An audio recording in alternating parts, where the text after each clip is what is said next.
Tiada sesembahan yang berhak disembah melainkan Allah semata. Tiada sekutu baginya. Semua kerajaan hanya miliknya dan segala pujian hanya untuknya. Dia maha berkuasa atas segala sesuatu.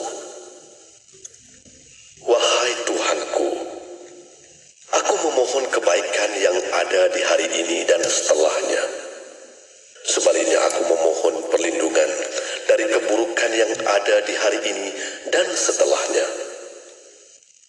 Wahai Tuhanku, aku berlindung kepadamu dari kemalasan dan buruknya umur tua. Wahai Tuhanku, aku berlindung kepadamu dari azab neraka dan azab kubur. Allahumma salli ala Muhammad tibbil qulubi wa dawaiha wa afiyatil ajsadi wa shifaiha wa nuril absari wa jilaiha.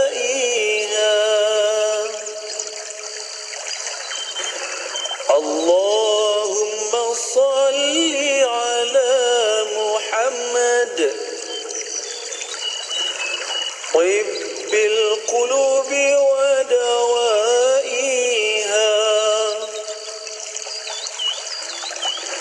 wa afiyatil ajsadi wa shifaiha wa nuril absari wa jilaiha. Allahumma salli ala Muhammad tibbil qulubi wa dawaiha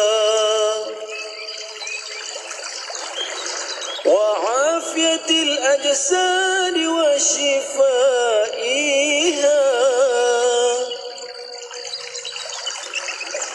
wa nuril absari wa jilaiha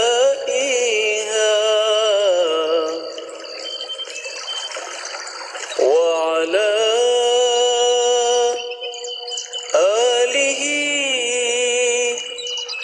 wa sahbihi wa barik wa sallim. 15 tahun Aman Palestin mengukir perjalanan membantu saudara kita di Palestin, Syria dan Yaman bukan satu usaha yang mudah. Demi menyahut sunnah perjuangan mempertahankan Palestin, ia bukan sekadar bantuan berbentuk kewangan, malah sokongan tenaga dan doa yang amat mereka perlukan di sana. Mendidik masyarakat untuk bersedekah bukan usaha yang mudah, bahkan ia memerlukan masa yang amat lama. Allah Subhanahu Wa Taala berfirman dalam surah Ali Imran ayat 92, kamu tidak sekali-kali akan dapat mencapai hakikat kebajikan dan kebaktian yang sempurna sebelum kamu dermakan sebahagian dari apa yang kamu sayangi. Dan sesuatu apa jua yang kamu dermakan, maka sesungguhnya Allah mengetahuinya.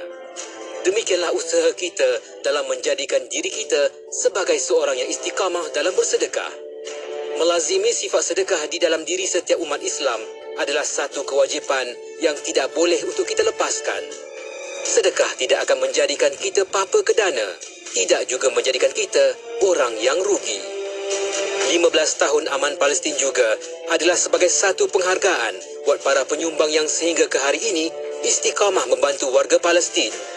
Teruskanlah bersama Aman Palestin agar setiap usaha membebaskan Masjid Al-Aqsa dan Palestin terdapat kita bersamanya. Ayuh bersama-sama kita zahirkan solidariti kita bersama warga Palestin melalui sumbangan dan bantuan yang terbaik bersama Aman Palestin. Layari laman sesawang www.jommenyumbang.com untuk maklumat lanjut mengenai kempen-kempen Aman Palestin.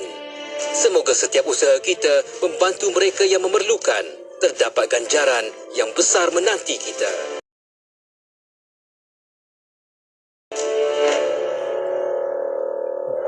Anda kini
sekali, namun hanya doa yang bisa ku kirimkan. Nasihatmu madu penyembuh luka, apabila bersamamu hilang dukaku. Lewat ku sedari nilai cintamu, apabila kau tiada lagi di sisiku.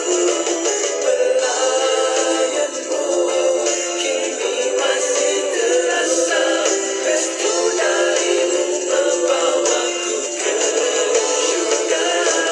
Lewat ku sedari nilai cintamu, apabila kau tiada lagi di sisiku.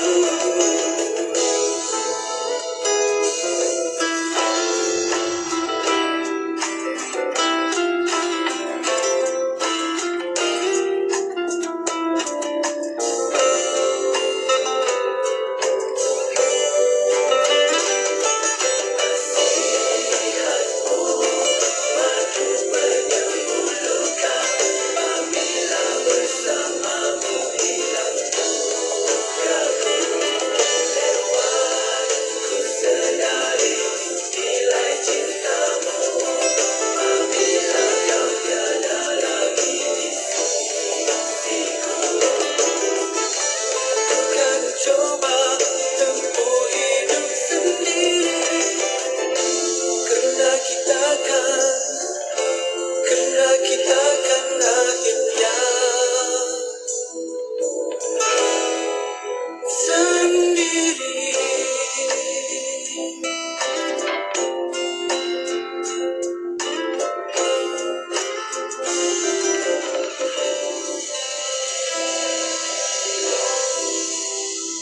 Siti, kamu ni kejap solat, kejap tak. Jangan buat main-main, Siti. Sibuk, Mak. Masa terhad sikit. Manakah nak rehat untuk makan lagi? Nak cuci makeup sebelum solat lagi? Dah tahu masa tu terhad. Carilah sesuatu yang memudahkan. Kamu tengok sisa tu. Sempat aja dia nak bersih dan tanggalkan makeup sebelum wuduk. Dia pakai hot set kosmetik Nuraisa, Mak. Nuraisa kosmetik mesra wuduk tu. Habis tu, kenapa kamu tak pakai hot set kosmetik Nuraisa juga? Nuraisa kan kosmetik mesra wuduk. Permohonan adalah dipelau daripada warga negara Malaysia yang berkelayakan untuk mengisi jawatan pembantu takbir perkeranian grade N19 di Institut Kefahaman Islam Malaysia IKIM. Jawatan adalah bertaraf kontrak 1 tahun sehingga maksimum 3 tahun sebelum dipertimbangkan ke jawatan tetap. Calon-calon adalah warga negara Malaysia dan berumur tidak kurang daripada 18 tahun, memiliki sijil pelajaran Malaysia SPM atau sijil pelajaran Malaysia Vocational atau kelayakan yang diiktiraf setaraf dengannya. Antara bidang tugas dan tanggungjawab utama, membantu ketua unit editorial dalam urusan dokumentasi dan perkeranian serta kerja-kerja berkaitan pentadbiran pejabat. Kemukakan permohonan anda kepada unit modal insan Institut Kefahaman Islam Malaysia sebelum atau pada 26 Julai 2023. Kota Kinabalu, 93.9 FM.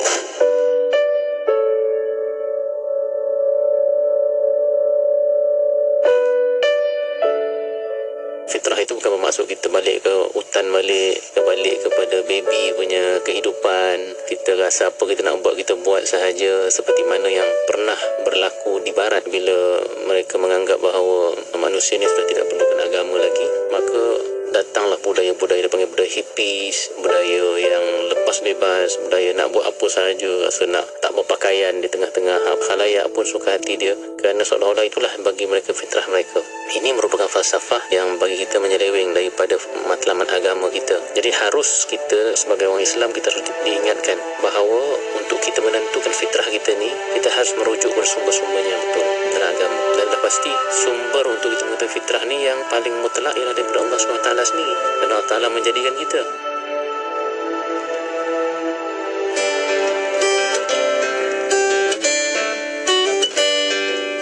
Sekarang lihat hati. Memang betul sesuatu itu dinilai dengan kesucian hati. Tapi hati tak dapat dilihat. Yang terlihat adalah perilaku. Jadi, sucikan hati, indahkan peribadi. Daripada kami, Nausihat.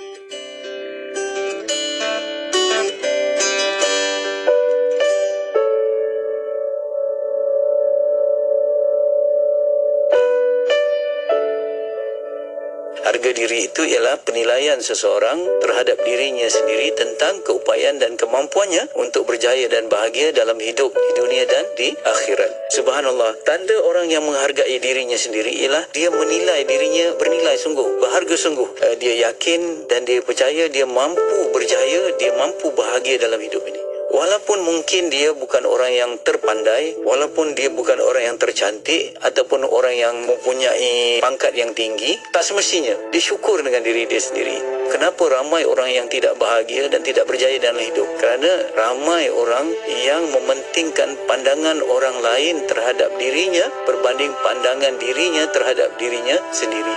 Apa orang lain kata, apa orang nak kata, apa orang nak komen, itu yang sangat dipentingkan, sangat difikirkan, sangat difokuskan. Padahal bisikan hati pada dirinya sendiri, iaitu self talknya itu yang sangat lebih penting.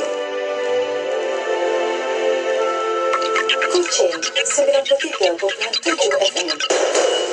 Bismillahirrahmanirrahim. Alhamdulillahirrabbilalamin. Wassalatu wassalamu ala asyrafil anbiya wal mursalin Sayyidina Muhammad wa ala alihi wa sahbihi ajma'in.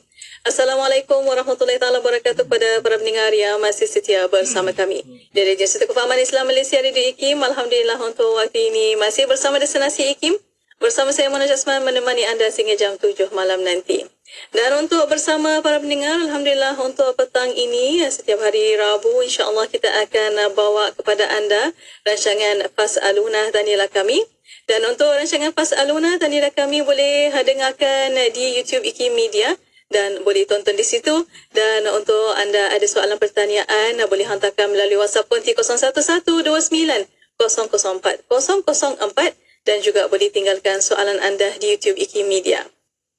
Dan untuk waktu ini, Alhamdulillah, kita masih bersama Dr. Muhammad Farid Muhammad Syahran, Fellow Utama Merangkap Pengarah Pusat Kajian Syariah Undang-Undang dan Politik Institut Kefahaman Islam Malaysia. Untuk waktu ini bersama rancangan Fas'aluna, kita mengalurkan kehadirannya. Assalamualaikum, Doktor. Assalamualaikum warahmatullahi wabarakatuh. Apa khabar, Doktor? Kaifa haluka? Kabar baik, ana bi khair, alhamdulillah. Alhamdulillah. Terima kasih, Doktor, masih meluangkan masa untuk Fas'aluna pada petang ini. Dan Doktor akan bersama kita untuk petang ini membincangkan tentang makna kebahagiaan dalam Islam. Dan Doktor, itu mungkin senambungan daripada tajuk yang minggu lepas. Dan untuk waktu ini mungkin sebagai mukadimah, silakan, Doktor. Terima kasih, Mona. Sama. Bismillahirrahmanirrahim. Alhamdulillahirabbil alamin. Wassalatu wassalamu ala Rasulillah wa ala alihi wa sahbihi ajma'in. Rabbi shrah li sadri wa yassir li amri wahlul 'uqdatam min lisani yafqahu qawli. Subhanaka la ilma lana illa ma 'allamtana innaka antal alimul hakim wa la haula wa la quwwata illa billahil aliyyil azim. Alhamdulillah, kita bersyukur kepada Allah Subhanahu wa taala dengan setinggi-tinggi kesyukuran atas segala nikmat yang Tuhan berikan kepada kita, termasuklah kesihatan kita, kelapangan masa, kebahagiaan kita seperti yang kita nak bicarakan pada hari ini. Dan kita juga diberikan nikmat untuk kita masih beriman kepada Allah Subhanahu wa taala, kita masih tunduk kepada Allah Subhanahu wa taala dan menyerah diri kepadanya. Dan kita nak meneruskan perbahasan atau perbincangan kita tentang persoalan kebahagiaan ini, Mona, ya. Ya. Sebab pada minggu yang lalu kita masih kalau masih ingat, kita berbicara tentang perbezaan antara apa yang dipanggil sebagai keseronokan dengan kebahagiaan. Ya. Kerana hari ini ramai orang yang dia rasa seronok membuat macam-macam perkara dalam kehidupan dia, tetapi ternyata perkara yang dia seronok itu kadang-kala dia bersifat sementara saja. Kan, makan, mungkin yang anak-anak muda kita dapat main game ke, kan, yang menyeronokkan. Pergi shopping kalau untuk wanita. Kalau untuk family mungkin pergi berkelah. Kalau yang sibuk mungkin balik kampung, kan. Kalau hari raya itu paling bahagialah tu, dapat berjumpa dengan sanak saudara dan lain-lain lagi. Tetapi tahap kebahagiaan sebegitu, ternyata dia terlalu singkat dan dia tidak berterusan. Mungkin yang paling nantinya menyebabkan dia sengsara bila dia berakhir masa dia mendapat keseronokan tersebut. Contohnya kalau dah balik kampung, nak balik ke rumah dia dekat KL ke kat mana-mana tu, masa tu dia dah rasa begitu sengsara lah jiwa dia. Ataupun kalau makan tu kalau dah sedap, bila sampai terlalu kenyang misalnya, dia sudah membawa kepada sebaliknya pula. Begitu juga yang lain-lain lah. Shopping, bila duit dah habis katakan, maka masa tu dah sengsara pula. Jadi kebanyakan perkara yang kita rasa macam membahagiakan tu, ternyata dia merupakan sekadar keseronokan yang bersifat sementara. Jadi bila kita berbicara tentang kebahagiaan, kita nak cari tahap kebahagiaan kalau boleh yang tinggi. Dia punya level dia punya tingkat itu tingkat yang tinggi, dan itu yang akan memberikan kesan yang baik pada diri kita sebagai seorang manusia sebenarnya. Dan kalau kita hanya menumpukan kepada keseronokan yang bersifat sementara itu yang akhirnya kalau kita dinafikan atau kita tak dapat perkara yang kita nak sangat tu, nanti akan berlakulah tekanan perasaan, kita rasa frust, kita rasa tension, dan akhirnya membawa kepada perkara yang buruk, akan merosakkan diri kita. Ada yang sampai ke tahap mungkin membunuh diri hanya kerana dia kehilangan rasa keseronokan yang dia cari-cari itu. Jadi sebab itulah dalam Islam, para ulama, para pemikir, para ilmuwan yang hebat-hebat sejak dulu sampai pada hari ini sebenarnya sudah pun membicarakan tentang persoalan kebahagiaan ini. Yang awal dulu sejak zaman Yunani dulu, tokoh-tokoh pemikir seperti Aristotle, Plato, Sokrates, mereka dah bercakap tentang persoalan kebahagiaan ini. Dan ternyata apabila mereka menyatakan tahap kebahagiaan tertinggi itu, mereka merujuk kepada kebahagiaan yang bersifat dalaman sebenarnya, yang bersifat kerohanian, atau paling kurang yang bersifat intelektual, maknanya yang berkaitan dengan keyakinan jiwa terhadap sesuatu berdasarkan asas-asas yang kuat lah. Aristotle misalnya bercakap tentang the good soul, kan, maknanya kebahagiaan itu apabila kita punya jiwa itu berada dalam keadaan yang terbaik, yang tidak diganggu-gugat oleh perkara-perkara lain, dan dia berada dalam keadaan yang dipanggil seimbang. Fakulti-fakulti dalam diri kita ni berada dalam keadaan yang seimbang. Jiwa tinggi dan jiwa rendah, kan. Dalam diri kita ni ada macam-macam jenis jiwa, betul. Ada jiwa yang lebih macam berfikir, merenung, ada jiwa yang dia nak cari benda-benda yang rendah-rendah saja. Dan Quran juga menyebut perkara yang sama, kan. Ada nafs tu, ada tingkat-tingkatnya. Ada nafs yang rendah tu dia hanya mengajak kita kepada keburukan saja.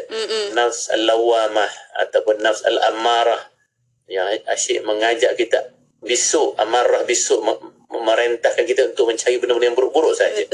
Tapi kalau yang lebih tinggi, yang paling tinggi itu merujuk kepada jiwa yang tenang. Jiwa yang tenang, an-nafs al-mutmainnah.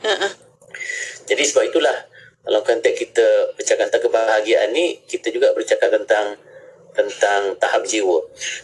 Tokoh-tokoh ilmuwan yang hebat semasa juga seperti Profesor Syed Muhammad Naqib Al-Atas ada tulis tentang the concept of happiness in Islam. Juga berbicara tentang perbezaan ataupun tahap-tahap kebahagiaan itu. Yang paling rendah itu dia bersifat luaran saja, dapat kereta besar, dapat duit banyak sikit. Benda yang datang daripada luar yang menyebabkan kita seronok dan bahagia, tetapi dia amat bergantung kepada benda-benda yang luar tu. Kalau benda luar tu dah tak ada, maka kita sudah tidak seronok lagi. Yang tahap yang kedua, yang tinggi sikit, adalah yang bersifat jasmaniah. seperti kesihatan misalnya kan, kalau badan tu sihat kita akan rasa lebih bahagia. Tapi kalau asyik sakit saja, itu dan ini kan, jadi kita dah mula rasa stres, rasa ni. Betul. Tapi tahap yang tertinggi kata Prof Al-Atas ialah apabila kita punya ketenangan tadi, sama dengan apa yang disebut oleh tokoh awal macam Aristotle tadi, ialah bila berlaku tenang. Dan ketenangan itu pula dikaitkan dengan ketenangan jiwa kita berkaitan dengan benda-benda yang penting dalam kehidupan kita. Dan itulah akhirnya dikaitkan dengan keimanan tu. Kalau iman kita kuat, maksudnya kita yakin tentang wujudnya Tuhan, dan kita yakin tentang Tuhan itu sentiasa memelihara kita, menjaga kita dan tempat pergantungan kita, maka kita akan terpelihara dari keraguan-keraguan dan ancaman-ancaman pemikiran yang sering tidak meyakinkan kita tentang banyak perkara. Sebab itu orang yang kuat imannya dengan Allah Ta'ala, dia tidak akan rasa tergugat dengan apa sahaja cabaran-cabaran yang ada dalam kehidupannya. Nanti kita akan pergi lebih lanjut tentang perkara tersebut, bagaimana Islam melihat soal kebahagiaan ini. Alhamdulillah. Terima kasih doktor atas pencerahan. Dan untuk waktu ini kita akan berehat seketika. Kita akan kembali selepas ini. Untuk para pendengar, boleh tonton di YouTube Wiki Media, dan soalan pertanyaan boleh hantarkan melalui WhatsApp konti 01129004 dan juga boleh tinggalkan soalan anda di YouTube Wiki Media. Berehat seketika pada waktu ini, kembali selepas ini untuk anda terus setia bersama kami hanya di Destinasi IKIM.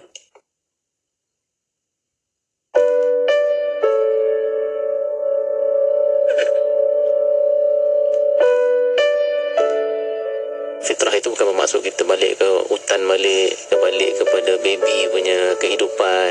Kita rasa apa kita nak buat, kita buat sahaja, seperti mana yang pernah berlaku di barat bila mereka menganggap bahawa manusia ni sudah tidak perlukan agama lagi. Maka datanglah budaya-budaya dipanggil budaya hippies, budaya yang lepas bebas, budaya nak buat apa sahaja, rasa nak tak berpakaian di tengah-tengah khalayak pun suka hati dia, kerana seolah-olah itulah bagi mereka fitrah mereka. Ini merupakan falsafah yang bagi kita menyeleweng daripada matlamat agama kita. Jadi harus kita sebagai orang Islam, kita harus diingatkan bahawa untuk kita menentukan fitrah kita ni, kita harus merujuk ke sumber-sumbernya yang betul dalam agama. Dan dah pasti sumber untuk kita mengetahui fitrah ni yang paling mutlak ialah daripada Allah SWT sendiri. Dan Allah Ta'ala menjadikan kita.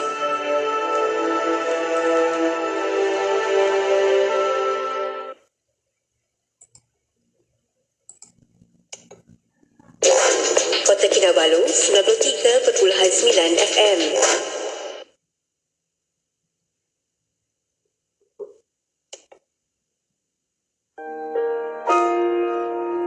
Tidak meminta doa ataupun balasan apapun kepada penerima sedekah, agar pahala sedekahnya tidak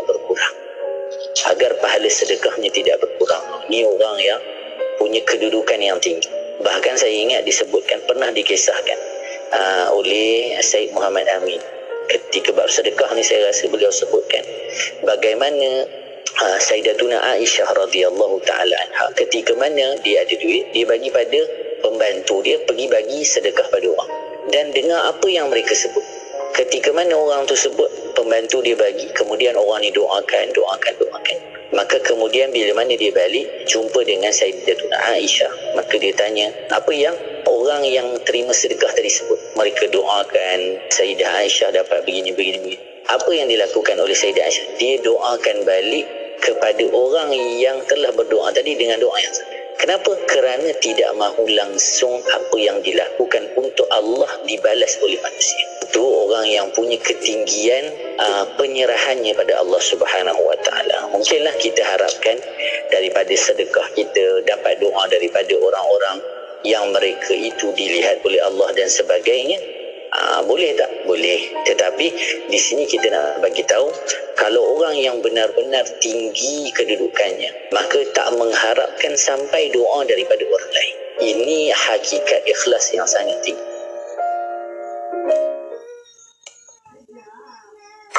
Kuching 93.7 FM. Bismillah, alhamdulillah, wassalatu wassalamu ala rasulillah. Alhamdulillah masih bersama Destinasi IKIM pada waktu ini untuk rancangan Fas'aluna, tanyalah kami. Dan alhamdulillah masih bersama Yang Berusaha Dr. Muhammad Farid Muhammad Syahran, Fellow Utama Merangkap Pengarah Pusat Kajian Syariah Undang-Undang Politik Institut Kefahaman Islam Malaysia, yang masih membincangkan tentang makna kebahagiaan dalam Islam. Dan untuk waktu ini bersama doktor untuk kita sambung kembali bersama doktor tentang tajuk ini. Dan mungkin kita nak tahulah juga doktor, walaupun bagaimanapun kita nak keseronokan ini, bagaimana kita nak mengelak dari tekanan dalam hidup kita. Bagaimana doktor, silakan. Terima kasih, Mak. Itulah bila kita bicarakan tadi bahawasanya kebaikan itu dia ada tahap-tahap, kebahagiaan itu dia ada tahap-tahap yang tinggi. Yang tertinggi itu merujuk kepada keyakinan jiwa kita itu. Ini penting lah untuk kita faham. Kenapa? Kerana hari ini kita melihat masalah-masalah tekanan jiwa, tekanan mental itu banyak berkait dengan tidak tenangnya jiwa manusia itu dan ketidakyakinan mereka terhadap perkara-perkara penting dalam kehidupan. Dan itu menjadi salah satu ancaman dan masalah besar dalam negara dan dalam masyarakat, kerana penyakit tekanan mental ini dia dah naik sebagai salah satu penyakit yang utama dalam masyarakat. Dia dah nak lawan dah 3 serangkai punya penyakit yang biasa dialami oleh masyarakat kita di Malaysia ni. Penyakit jantung, darah tinggi, kencing manis kan. Ya, betul. Tapi ini sudah mula nak lawan ni, sebab banyaknya kes-kes berkaitan dengan tekanan mental. Dan ini bukan kita buat-buat, kerana berdasarkan statistik, kalau saya tengok dan saya baca sedikit tentang statistik yang dikeluarkan oleh Ministry of Health, Kementerian Kesihatan, ada survey berkaitan dengan National Health and Morbidity, telah mendapati bahawasanya penyakit mental ini sudah sampai ke tahap tinggi dan mencapai hampir 30%. Dia punya kes yang berlaku di Malaysia kita ini. Dan dia berlaku kepada semua peringkat, generasi muda dan juga generasi yang tua. Generasi muda ini dalam kajian itu mengatakan bahawa life satisfaction for the young has fallen. Maknanya kebahagiaan dan kepuashatian hidup dalam kalangan yang muda-muda ini telah mula menurun. Dan untuk yang tua juga, umur 60 ke atas pun, kata kajian ini, banyak perkara-perkara yang berkaitan dengan worry and stress. Maknanya rasa bimbang, rasa tertekan, mungkin oleh banyak sebab kehidupan yang semakin lama semakin tinggi. Malah dalam kajian yang dibuat oleh National Health and Morbidity ini juga mengatakan bahawa kes-kes yang mengarah kepada bunuh diri ini pun sudah meningkat tinggi, dan dipanggil suicidal ideation. During the previous 12 months, ini kajian ini dibuat dalam tahun 2017-2018 lah, mungkin agak dah agak lama, tapi bayangkan 2017-2018 pun sudah mula meningkat. Sekarang pasti akan lebih tinggi lagi. Sudah mencapai 10%. Tahap, maknanya keinginan orang disebabkan oleh kekecewaan hidup ini untuk membunuh diri. Jadi ini amat membimbangkan, kalau itu berlaku. Lebih-lebih lagi kalau dia berlaku kepada orang Islam. Kerana orang Islam ni, seperti yang kita sebut tadi, kalau dia ada konsep keyakinan terhadap Tuhan, terhadap hari akhirat, terhadap nasib dirinya, di hari kemudian, dia akan lebih kuat dia punya jiwa dan juga pendiriannya dan pegangan hidupnya, kerana dia tahu kalau apa-apa saja tekanan yang dihadapi dalam kehidupan ini, dia nanti ada sama ada ganjaran ataupun pembalasan yang baik yang Tuhan berikan kepada dia kalau dia bersabar misalnya. Kalau dia redha terhadap apa yang berlaku. Sebab kepada tekanan mental ini antara lain ialah itulah bila dia kehilangan orang yang disayangi, bila dia rasa tertekan oleh pekerjaan, dia tertekan oleh belajar, dan dia tertekan oleh tekanan keuangan hidup dan lain-lain lagi. Itu memerlukan satu keyakinan yang tinggi terhadap perkara-perkara yang lebih tinggi mana. Bukan dia kena berfikir lebih tinggi. Dia kena fikir bahawa di sana ada Tuhan yang maha berkuasa, maha kuat dan penyayang untuk menyelamatkan diri dia bagi menghadapi cabaran-cabaran yang ada. Dan dalam Al-Quran banyak disebut perkataan-perkataan yang merujuk kepada kesengsaraan jiwa, kesengsaraan jiwa. Contohnya kalau kita baca Al-Quran, ada ayat-ayat yang bercakap tentang orang yang rugi misalnya. Yang kita selalu bacalah, wal asri innal insana lafi khusrin. Demi masa sesungguhnya manusia itu berada dalam keadaan kerugian. Kan? Rugi ini maknanya rugi jiwa, rugi dari segi pembalasan dia di akhirat nanti. Itu semua merujuk kepada keadaan diri yang sengsara lah tu, orang yang rugi. Kemudian ada ayat yang bercakap tentang kita selalu dengar ayat tu, wala khaufun alaihim wala hum yahzanun kan. Selalunya ayat-ayat dan mereka tidak akan rasa takut dan mereka tidak akan rasa gusar dan bimbang. Selalunya itu merujuk kepada orang yang sudah yakin tentang Tuhan dan meyakin tentang hari akhirat nanti. Betul. Tapi untuk orang yang dia tidak pasti tentang ketuhanan, dia tidak pasti tentang nasib diri dia setelah dia mati misalnya, ini yang akhirnya nanti ketika hidup pun dia akan merasa gusar, ada khauf, ada rasa takut tentang nasib diri dia, dan akan ada rasa kebimbangan. Lebih-lebih lagi bila dia sampai ke akhirat nanti. Bayangkan mana dia sampai ke akhirat. Dekat dunia ni dia tak percaya kepada Tuhan, dia tak percaya kepada hari akhirat. Tiba-tiba sampai ke akhirat nanti dia bertemu dengan Allah Ta'ala yang akan mengira, menghisap dia punya amalan. Lagilah ketika itu mereka akan merasa amat. Lepas tu dipanggil hari akhirat tu, antara nama dia ialah Yaumul Hasarat. Hari orang akan rasa begitu sengsara. Tapi itu merujuk kepada orang yang tak ready, orang yang tidak bersedia untuk menghadapi atau tidak percaya kepada hari akhirat dan tidak percaya kepada Tuhan. Begitu juga ayat Quran bersebut tentang donka. Misalnya ada ayat yang bercakap wa man a'rada an zikri fa inna lahu ma'isyatan donka. Mereka yang tidak mengingati aku ataupun beralih pandangan daripada mengingati Tuhan, maka Tuhan kata nanti kehidupan dia akan sempit. Donka tu maknanya kehidupan yang amat sempit. Jadi banyak perkataan-perkataan yang digunakan oleh Al-Quran itu merujuk kepada kesengsaraan, tetapi kesengsaraan yang paling tinggi adalah kesengsaraan orang yang menolak agama, yang menolak Tuhan. Kerana once dia menolak Tuhan maka dia akan berada dalam keadaan tidak yakin. Tidak yakin tentang banyak perkara lah. Tentang hari kemudian dia, apa dia akan berlaku. Lebih-lebih lagi kalau dia menghadapi sesuatu yang amat tragik dalam kehidupan dia.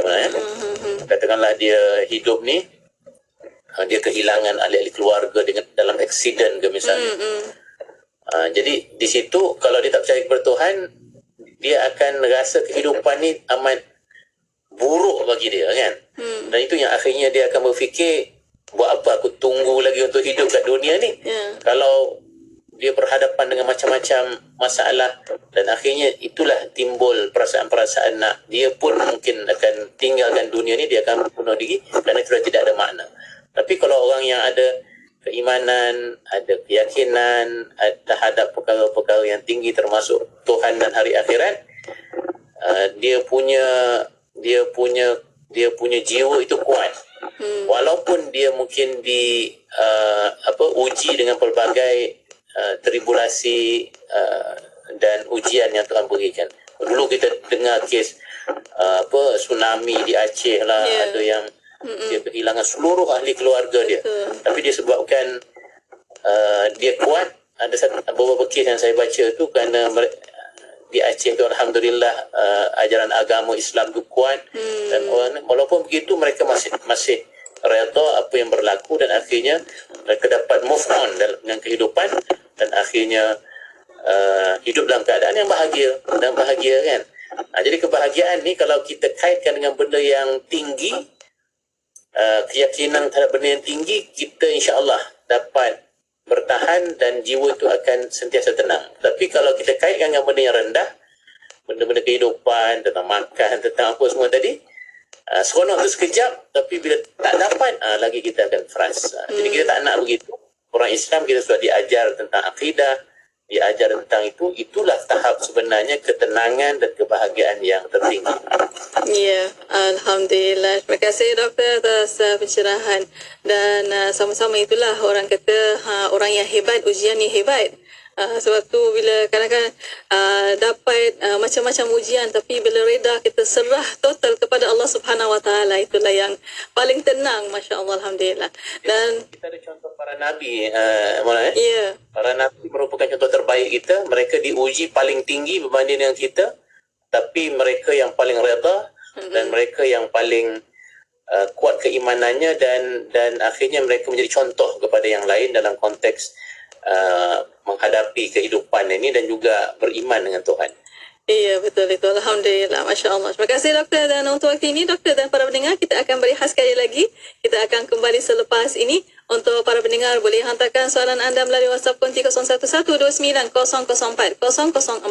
dan juga boleh tinggalkan soalan anda di YouTube IKIM Media. Berehat sekali lagi kembali selepas ini. Untuk anda terus setia bersama kami hanya di Destinasi IKIM.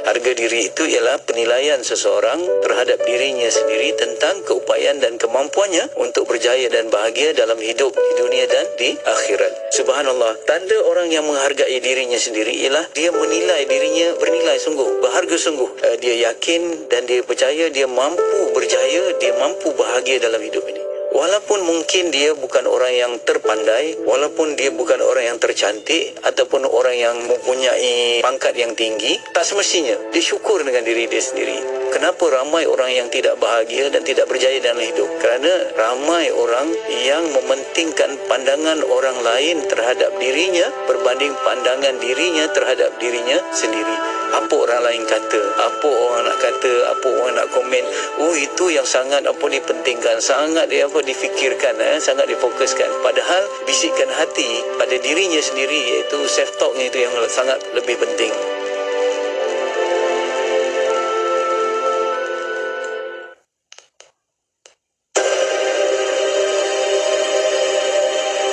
Allama Muhammad Iqbal, reformis pemikir, penyair dan ahli falsafah, lahir pada 9 November 1877 di Sialkot dalam wilayah Punjab, India. Pendidikan yang diterima Iqbal dan persekitaran dalam keluarga yang menekankan pendidikan Islam yang sempurna mendorong beliau menjadikan ajaran Islam sebagai panduan utama dalam kehidupan.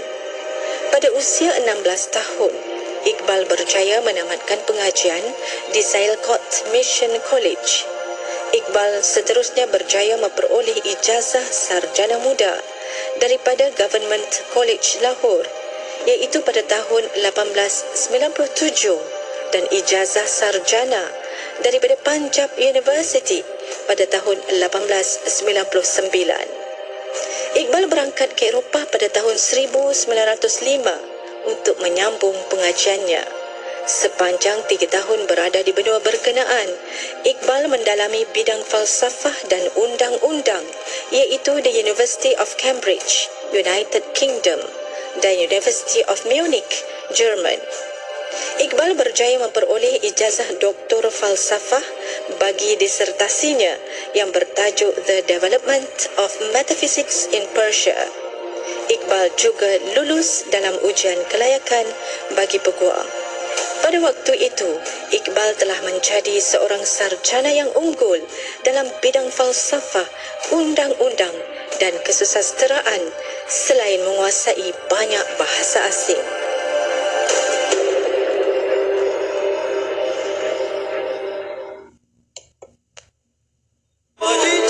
Dengarkan seleksi lagu-lagu nasyid. Hanya di Inspirasi Inforia Islam. Inspirasi Inforia Islami hanya di Radio Institut Kefahaman Islam Malaysia. Terima kasih kepada anda yang masih setia bersama kami. Untuk waktu ini masih bersama Destinasi IKIM untuk rancangan Fas'alunah Tanyalah Kami dan masih menceritakan tentang makna kebahagiaan dalam Islam bersama yang berusaha Dr. Muhammad Farid Muhammad Shahran, Pengarah Pusat Kajian Syariah, Undang-Undang dan Politik Institut Kefahaman Islam Malaysia. Untuk para pendengar, masih lagi bersama anda di YouTube IKIM Media dan soalan pertanyaan boleh hantarkan melalui WhatsApp konti 011-2904-004 dan juga boleh tinggalkan di YouTube IKIM Media. Alhamdulillah untuk waktu ini bersama doktor kita sambung kembali dan untuk bersama para pendengar kita dah tahu dah punchnya macam mana dan sebagainya dan mungkin doktor kita nak tahu pada waktu ini, apa yang boleh kita lakukan doktor sebagai orang Muslim untuk mencapai kebahagiaan sebenar menurut ajaran Islam? Bagaimana doktor? Baik, terima kasih Amana. Sama. Kita sebutkan tadi bahawasanya tahap kebahagiaan itu dia ada yang peringkat-peringkatnya. Ada yang rendah, ada yang tinggi dan ada yang paling tinggi. Betul. Kita tak nafikan bahawasanya aspek-aspek luaran dan juga yang bersifat material, kebendaan yang ada di dunia ni memang memberi kesan kepada kita dan dia pun ada, kita ada keperluan kepada perkara-perkara ni Ya. Contohnya saya ambil kajian yang dibuat oleh World Happiness Report. Sebenarnya ada kajian yang dibuat oleh Badan Antarabangsa untuk melihat sejauh mana manusia ini bahagia. Mereka ialah dia buat survey dalam kalangan masyarakat di negara-negara yang pelbagai. Apa yang menyebabkan mereka rasa gembira kan. Dan akhirnya mereka dapati bahawa ada lebih kurang 6 indikator, 6 petanda yang menunjukkan kebahagiaan. Pertama dia kata GDP per capita, maknanya dia punya pendapatan lah, pendapatan. Social support, kalau dia ada sokongan-sokongan sosial dalam kehidupan dia kan, kalau rumah dia pun ada jiran-jiran yang baik, ada kawan-kawan yang baik, tempat bekerja dan yang lain-lain. Yang ketiga, healthy life expectancy, maksudnya kehidupan dia sihat dan juga dia umurnya panjang, itu menyebabkan lebih bahagia. Freedom, rasa bebas, tidak terikat, tidak tertekan oleh banyak-banyak elemen. Generosity, maknanya perasaan suka memberi tu. Hanya orang yang suka memberi ni kehidupan ni lebih bahagia mana Yang kedekut tu biasanya yang akan rasa stres tu, asyik fikir je dia punya duit tu takut hilang lah, takut ni takut ni, akhirnya tidak memberi. Dan yang akhir sekali corruption, maknanya corruption tu juga akan memberi kesan kepada kebahagiaan suatu masyarakat lah.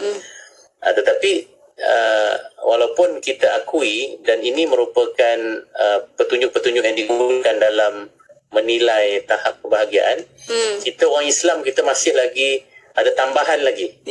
Kalau nak merujuk kepada kebahagiaan tu, kita ada tahap-tahap yang lebih tinggi macam yang kita sebutkan tadi. Dan bagi saya ada beberapa perkara yang kita kena ambil kira, maknanya kita ni sebagai macam tips lah. Kalau kita nak mencapai kebahagiaan itu tinggi tu, saya pernah sebut pada minggu yang lalu, kita harus menumpukan kepada kebahagiaan yang bersifat dalaman. Itu satu. Jadi luaran berbanding dalaman tu lebih penting lagi. Sebab dalaman ni dia punya kesan dia lebih besar. Sama ada kesan positif atau kesan negatif. kesan positif maknanya kalau kita bahagia di dalam mana ya, hati tenang, jiwa tenang. Selalunya kita punya jasmani kita sakit pun kita masih boleh survive kan. Tahan. Sebab ada ketenangan jiwa kat situ. Kita boleh bersabar, kita boleh ni. Tapi kalau jiwa tu tak tenang, harta yang luar pun akan sakit juga. Kan? Kalau dah hati tak tenang tu, badan pun otomatik jadi sakit kan. Jadi itu menunjukkan bahawa yang ketenangan dan kebahagiaan dalaman tu cukup penting. Yang keduanya, kita harus mencari kebahagiaan yang bersifat berterusan. Jangan yang sekejap-sekejap ni, macam makan burger, tu sedap kan. Betul lah.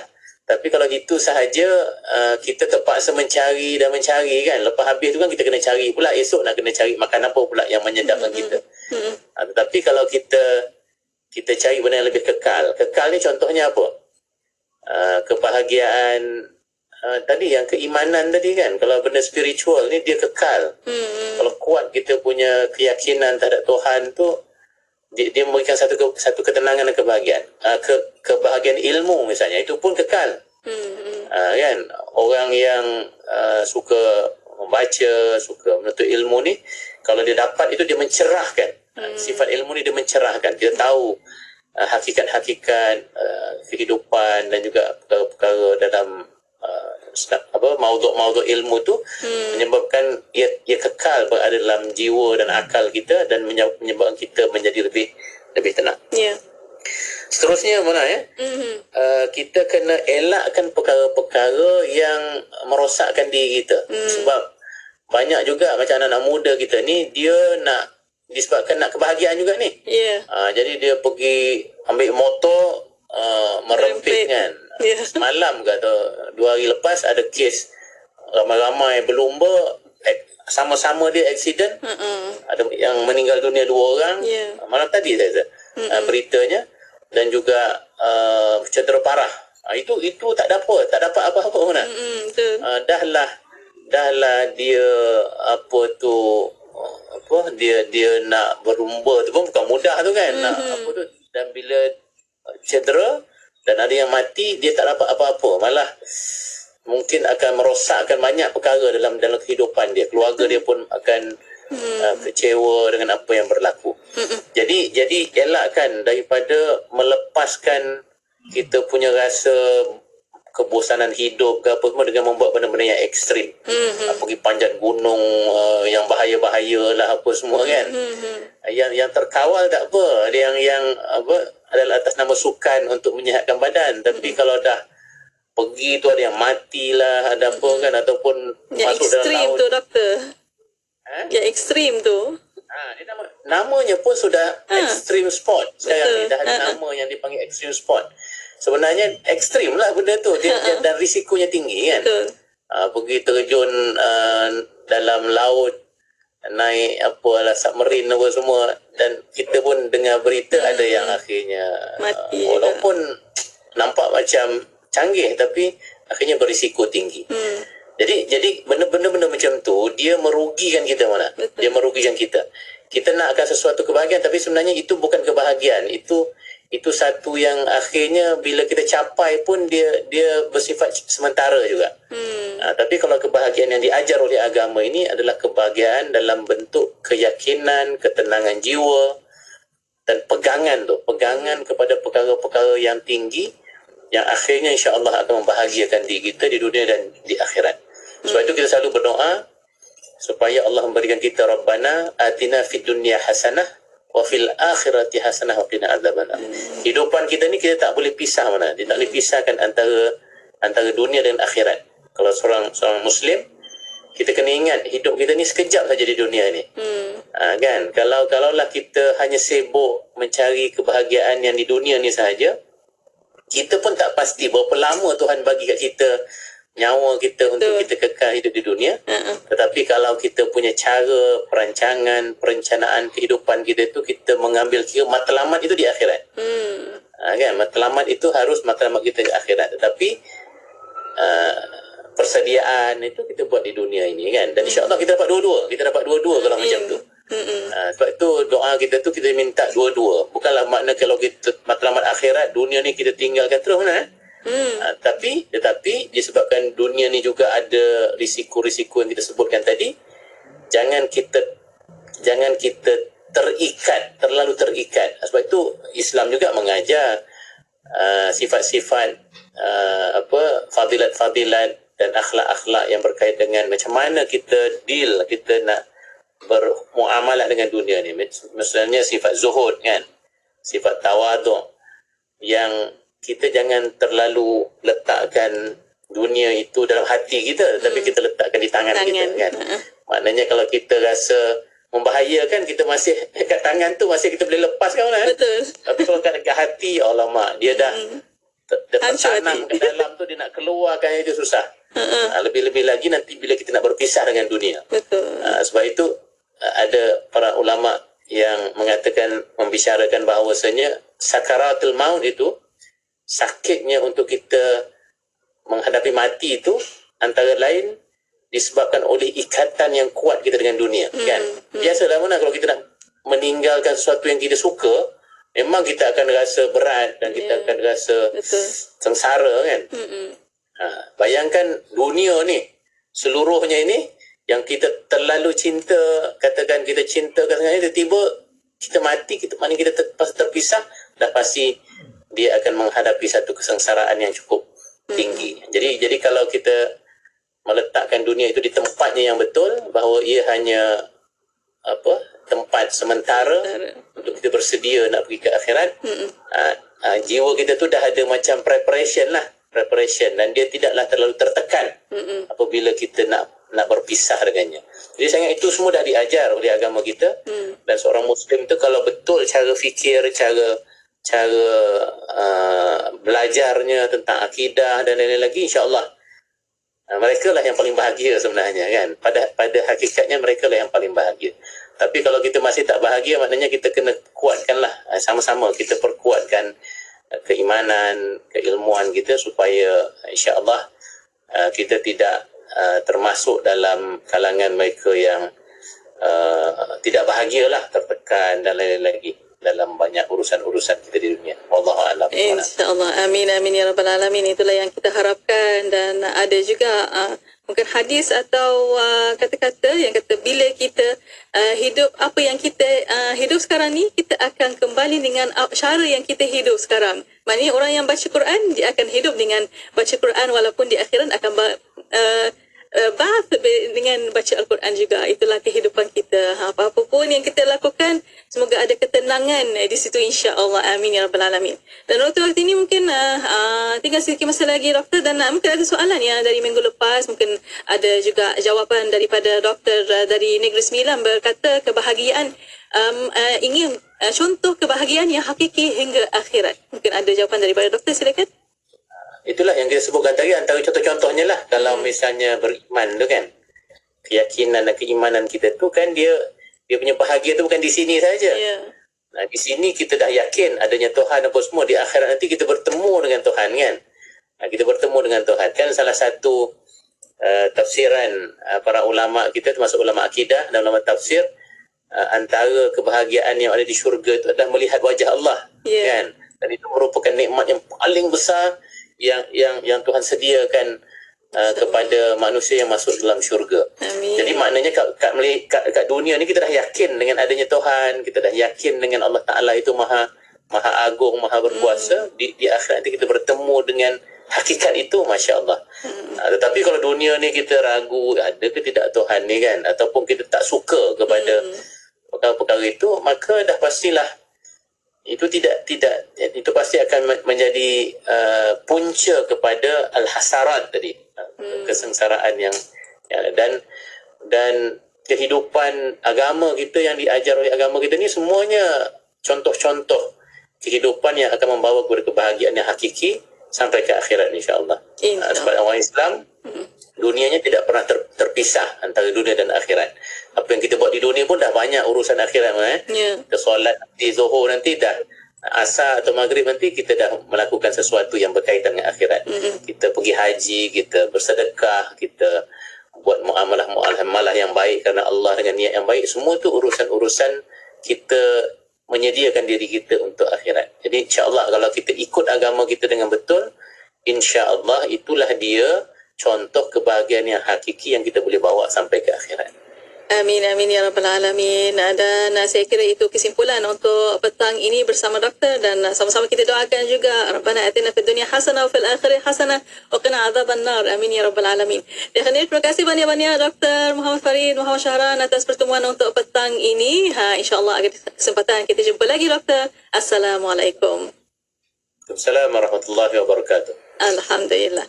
Dan untuk para pendengar, terima kasih kepada anda, dan untuk anda terus setia bersama kami di Destinasi IKIM Inspirasi Inforiah Islami. Dengarkan seleksi lagu-lagu nasyid.